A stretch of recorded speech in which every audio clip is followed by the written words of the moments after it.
नमस्कार सर्वांना, तुमचं माझ्या चॅनलमध्ये मी स्मृती स्वागत करत आहे. तर आज काय आहे बरं, आज मी बनवणार आहे बटाट्याच्या पापड्याची रेसिपी. एकदम साध्या पद्धतीमध्ये आणि सोप्या पद्धतीमध्ये मी ती बनवणार आहे. ऊन नाही, काही टेन्शन नाही आहे, कारण की ते आपण फॅनच्या खालीच बनवणार आहे. खूप सोप्या आणि खायला एकदम सुंदर अशा पापड्या मी आज बनवणार आहे. ते कसं बनवणार आहे, त्याच्यासाठी काय काय मी यूज केलेलं आहे, छोट्या छोट्या ट्रिक्स आहेत, हे सगळं बघण्यासाठी माझ्या व्हिडिओला एंडपर्यंत बघा. चला तर आता आपण सुरुवात करूयात. मी 2 किलो बटाटे घेतलेले आहेत आणि असं त्याला स्वच्छ पाण्याने धुवून घ्यायचे आहेत.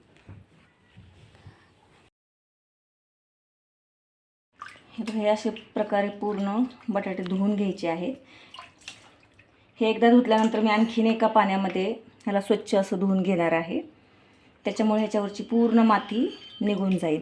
हे बघू शकता पूर्ण बटाटे मी धुवून घेतलेले आहे. आता ह्याला कट करून मी उकडायला टाकणार आहे. कट करून उकडायला टाकले ना, म्हणजे बटाटे व्यवस्थित शिजले जातात. त्याच्यामुळे त्याला कट करून कधीही उकडायला टाकायचं. हे असं बतईच्या साह्याने असे उभे कट करून ते शिजायला टाकायचे. हे असं बतईच्या साह्याने ना बटाटे कट करून घ्यायचे आणि असे उभे भाग कट करून घेतले ना, बटाटे असे व्यवस्थित शिजले जातात. नाहीतर तुम्ही काय करू शकता, बटाट्याची साल आधीच काढून तुम्ही शिजायला टाकले तरी चालते. ह्याच्यामध्ये आता पाणी टाकून घ्यायचं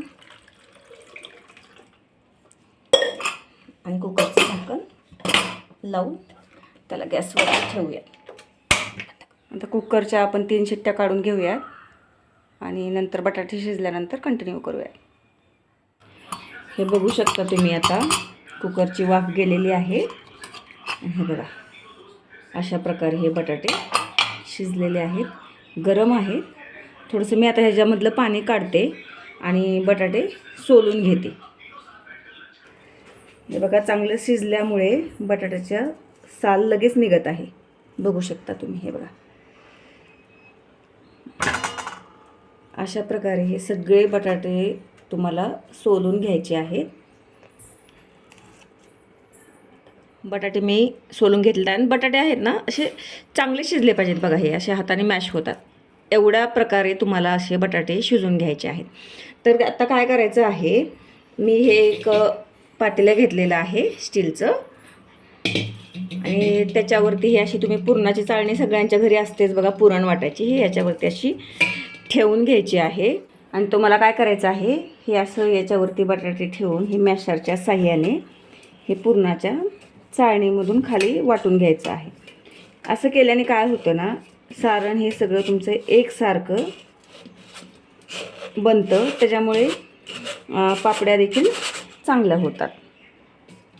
अशा प्रकारे तुम्हाला हे सगळे बटाटे आहेत ते ह्या मॅशरमधून असे काढून घ्यायचे आहेत. हे बघा तुम्ही, आता तुम्हाला खालचं दाखवते मी. हे बघा असं एकदम स्मूथ असं हे बटाट्याचं सारण तयार होतं. असं तुम्हाला करायचं आहे. हे बघू शकता, सगळे बटाटे मी पुरणाच्या चाळणीमधून काढून घेतलेले आहेत. तर हे असं ह्याचं हे तयार झालेलं आहे मिश्रण. तर आता आपल्याला काय करायचं आहे, आपल्याला एक मिक्सरचा जार घ्यायचा आहे आणि त्याच्यामध्ये तुम्हाला जेवढं तिखट पाहिजे आहे त्यानुसार हिरव्या मिरच्या घ्यायच्या आहेत. आता माझ्या मुलींना ह्या पापड्या खूप आवडतात, त्याच्यामुळे मी जरा कमी तिखट बनवत आहे आणि हे लगेच मिक्सरमध्ये फिरवून घ्यायचं आहे. आता हे मिक्सरमधून काढलेल्या मिरच्या तुम्हाला ह्या सारणामध्ये टाकून घ्यायच्या आहे. तुम्हाला जसं लागेल जेवढं लागेल तसं तुम्ही ते त्यानुसार तिखट घ्यायचं आहे. कसं आहे ना, कधीही तुम्ही वाळवण करताना लाल तिखटाचा यूज करायचा नाही, कारण की लाल तिखट खाल्लं की असं ठसका लागल्यासारखं होतं. त्याच्यामुळे कधीही हिरव्या मिरच्या यूज करायच्या. आणि हे मी अर्धी वाटी घेतलेलं आहे शाबूची पावडर. म्हणजे मी काय केलेलं आहे, शाबू भाजून घेतलेला आहे आणि त्याला मिक्सरमध्ये काढून त्याची अशी पावडर बनवलेली आहे. ते ह्याच्यामध्ये टाकायचं आहे. याने काय होतं ना, पापड्यांना थोडीशी बाइंडिंग येते आणि चवीनुसार तुम्हाला ह्याच्यामध्ये मीठ टाकून घ्यायचं आहे. तुम्हाला जसं म्हणजे जेवढं मीठ लागते त्यानुसार तुम्ही त्याच्यामध्ये मीठ टाकून घ्यायचं आहे आणि नंतर हे सगळं एकजीव करायचं आहे. पापड्या आपल्याला फॅनच्या खाली करायच्या आहेत, त्याच्यामुळे असं मेन कापड फॅनच्या खाली टाकून घ्यायचं आहे, ज्याच्यामध्ये आपण असं पापड्या तयार करतो. आणि थोडंसं साजूक तूप घ्यायचं आहे. हे मेन कापड जे आपण यूज करणार आहेत हे पापडी बनवण्यासाठी, त्याला हे आपल्याला थोडंसं साजूक तूप लावायला लागेल. कधीही तेलाचा वापर करायचा नाही. तेलाचा वापर केल्यामुळे काय होतं, वाळवणाला तुमच्या असा कुमट असा वास यायला लागतो. त्याच्यामुळे कधीही तूपच यूज करायचं. चला तर आपण आता सुरुवात करूयात. हे बघा, हे असं मेन कापड घ्यायचं आहे. मी असं पूर्ण असं बेंड होईल एवढं असं घेतलेलं आहे. तर ह्याच्यावरती असं पुरे प्रेसवरती ठेवून ह्याला थोडंसं असं साजूक तूप लावून घ्यायचं आहे, जेणेकरून आपलं हे सारण मेन कापडाला चिटकणार नाही. बघा, हे असं छानपैकी स्प्रेड करून घ्यायचं आहे. आणि नंतर थोडंसं तुम्हाला ह्याचं सारण घ्यायचं आहे. हाताला पण थोडंसं तूप लावून घ्यायचं, म्हणजे हे आपल्या हाताला चिटकत नाही. जास्त पण तुपाचा यूज करायचा नाही, काही दिवसांनी वास यायला लागतो. तर हे बघा, हे असं एवढं असं तुम्ही घेऊ शकता आणि ते असं ह्याच्यामध्ये ठेवायचं खाली. दुसरं मेन कापड असं वरतून असं हे करून, हे वरून हे करून तुम्ही थोडंसं असं प्रेस केलं की लगेच पापडी बनवून तयार होते. बघू शकता तुम्ही हे. आणि हे असंच ह्याच्यावरती काढून घ्यायचं. हे असं थोडंसं हात फिरून तुम्ही टाकून घेतलं की हे असं निघून जातं. थोडंसं हा त्याचा आकार चेंज झालेला आहे. आपण आणखीन एक करूयात. हे असं सारण घेऊन ह्याच्यामध्ये ठेवून वरतून असं प्रेस करायचं. हे बघा, आकार एकदम असा गोल येऊन जातो. बघू शकता तुम्ही. आणि तुम्ही असं मेन कपडावरती घेतलं, असं टाकलं की लगेच ते, हे बघा, तुम्ही फक्त हात थोडासा असा फिरवला ना, हे लगे इझिली निघून जातं. हे बघा, अशा प्रकारे आपण सगळ्या पापड्या बनवून घ्यायच्या आहे. असे छोटे छोटे गोळे करायचे आहेत ह्याचे.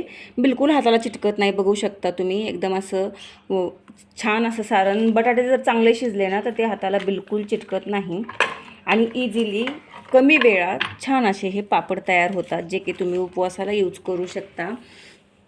आणि इतर वेळेसही असं त्याला तळलंच गेलं पाहिजे असं काही नाही. कच्च्या पण पापड्या खायला ह्या तेवढ्याच छान लागतात.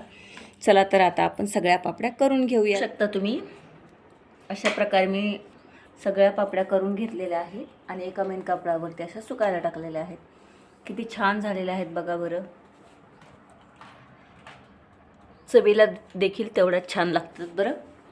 आणि तुम्ही याला भाजून खाऊ शकता, तळून खाऊ शकता, किंवा अशा कच्च्या जरी खाल्ल्या तरी छान लागतात बघा. आता चला तर आपण ह्याला 4 ते 5 तास फॅनच्या खाली सुकू देऊया. आणि त्याच्यानंतर त्याला उद्या म्हणजे एक दिवस कंप्लीट झाला ना की त्याला दुसऱ्या दिवशी आपण ऊन द्यायचं आहे. हे बघा, त्याला एक दिवस ऊन दिल्यानंतर हे पापड असे दिसतात. चवीला पण एकदम भन्नाट लागतात. तर नक्की ट्राय करा आणि कसे झाले ते मला कमेंटमध्ये नक्की सांगा.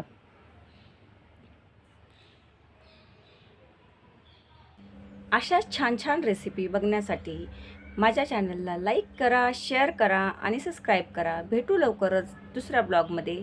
तोपर्यंत बाय.